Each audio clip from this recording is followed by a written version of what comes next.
আমাদের জগন্নাথ বিশ্ববিদ্যালয়ের একটা মেধাবী ছাত্র জুবায়েদকে নৃশংসভাবে তার বাসার সিঁড়িতে খুন করা হয়েছে এবং পাশবিক্ষায় দেয়। তো আমাদের দাবি হচ্ছে এই খুনের সাথে যে বা যারা জড়িত তাদের সুষ্ঠু তদন্তপূর্বক বিচারের আওতায় নিয়ে আসা হোক এবং কঠিন বিচার করা হোক।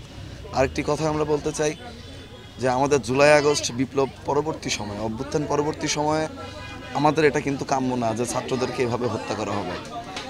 আপনারা দেখেছেন পূর্বেও আমাদের বাংলাদেশ জাতীয়তাবাদী ছাত্র দলের 2 জন সক্রিয় কর্মীকে যারা জুলাই আন্দোলনের সাথে ছিল তাদেরকে নৃশংসভাবে সোহরাওয়ার্দী উদ্যানে এবং বেসরকারি বিশ্ববিদ্যালয়ের একজন ছাত্র পারভেজকে হত্যা করা হয়েছে। আসলে প্রতিবারই ছাত্রদল কেন, এটা হচ্ছে আমাদের প্রশ্ন। তাহলে কি আমরা বলতে পারি না যে ছাত্রদলকে টার্গেট করে এটা একটা টার্গেট কিলিং, এটা কিলিং মিশন, এটাও হতে পারে। তো যেটাই হোক, এটা যেন প্রশাসন সুষ্ঠু তদন্ত সাপেক্ষে খুঁজে বের করে এবং দোষীদের আইনের আওতায় নিয়ে আসে। এবং আমরা বিশ্ববিদ্যালয় প্রতিষ্ঠানগুলোকে বলতে চাই যে আপনারা আপনাদের ছাত্রদের নিরাপত্তা প্রদান করবেন, এটা আপনাদের দায়িত্ব। আপনাদের কোনো ছাত্র যদি নিরাপত্তাহীনতায় ভোগে, এরকম হত্যার শিকার হয়, এই দায় কিন্তু তারা এড়াতে পারে না। সেই সাথে আমাদের মাঠ প্রশাসন যারা আছে তারাও কিন্তু এটি এড়াতে পারে না। তো আমাদের সরকার এই প্রশাসনকে হয়তোবা সঠিকভাবে পরিচালনা করতে পারছে না, অথবা প্রশাসন ঠিকমতো কাজ করছে না। আমাদের মনে হয় এখানে সরিষার মধ্যে ভূত আছে। তো এই ভূতগুলোকে তাড়ানোর দায়িত্ব সরকারের।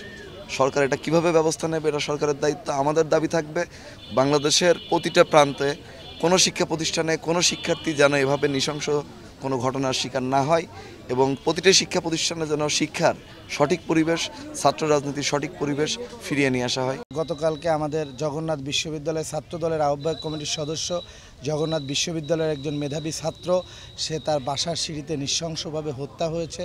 সেই হত্যার প্রতিবাদে আজকে বাংলাদেশ জাতীয়তাবাদী ছাত্রদল কেন্দ্রীয় কর্মসূচির অংশ হিসেবে কুষ্টিয়া সরকারি কলেজ এবং কুষ্টিয়া পলিটেকনিক ছাত্র দলের আজকের এই বিক্ষোভ সমাবেশ এবং মিছিল অনুষ্ঠিত হয়েছে। আপনারা দেখেছেন সারা বাংলাদেশে আইন শৃঙ্খলার যে অবনতি ঘটেছে, আইন শৃঙ্খলার অবনতির জন্য যারা দোষী তারা আরও বেশি সাহস পাচ্ছে। আইন শৃঙ্খলা বাহিনীর যে কোনো কাজে, যে কোনো অপরাধে ঢিল দেওয়ার কারণে আজকে তারা বেশি বেপরোয়া হয়ে উঠেছে। বাংলাদেশে যদি আইন শৃঙ্খলা অবনতি ঠিক না করা হয়, আইন শৃঙ্খলা বাহিনী যদি এই সকল বিষয়ে সক্রিয় না হয়, তাহলে এই ধরনের অপরাধ কর্মকাণ্ড তারা চালিয়ে যাবে। আপনারা দেখেছেন বিগত দিনে ঢাকা বিশ্ববিদ্যালয়ের মেধাবী ছাত্র সাম্যকে ছুরিকাঘাতে জখম করে হত্যা করা হয়েছে। এই ধরনের কর্মকাণ্ড তারা করার সাহস পায় যখন একটি হত্যাকাণ্ডের বিচার না হয়, তখন পুনরায় তারা আরেকটি হত্যাকাণ্ড ঘটানোর সাহস দেখায়। বাংলাদেশে বর্তমান যে পরিস্থিতি চলছে, আমি কেয়ারটেকার সরকারকে বলতে চাই, আপনারা প্রতিটি হত্যার বিচার করেন, সুষ্ঠুভাবে তদন্তের মাধ্যমে তাদেরকে দোষীদের বিচারের আওতায় এনে কঠোর শাস্তি প্রদানের ব্যবস্থা করেন।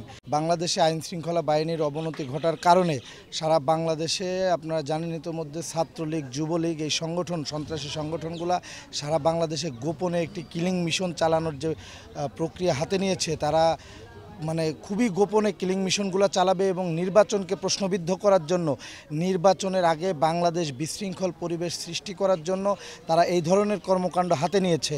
তারই ধারাবাহিকতায় কুষ্টিয়ায় কিছুদিন আগে যুবলীগের একটা মিছিল হয়েছিল। গতকালকে ছাত্রলীগের একটি গোপন বৈঠক হয়েছে আমাদের মিরপুর থানার ভেতরে।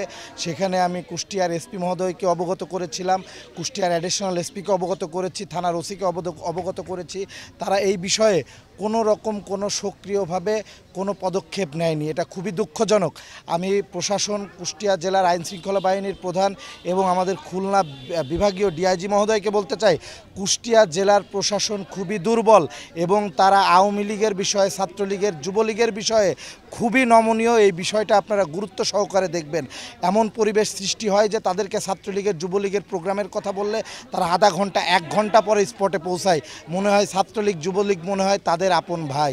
এই ধরনের কর্মকাণ্ড থেকে প্রশাসনকে বিরত থাকার বিনীতভাবে অনুরোধ জানাচ্ছি আমি।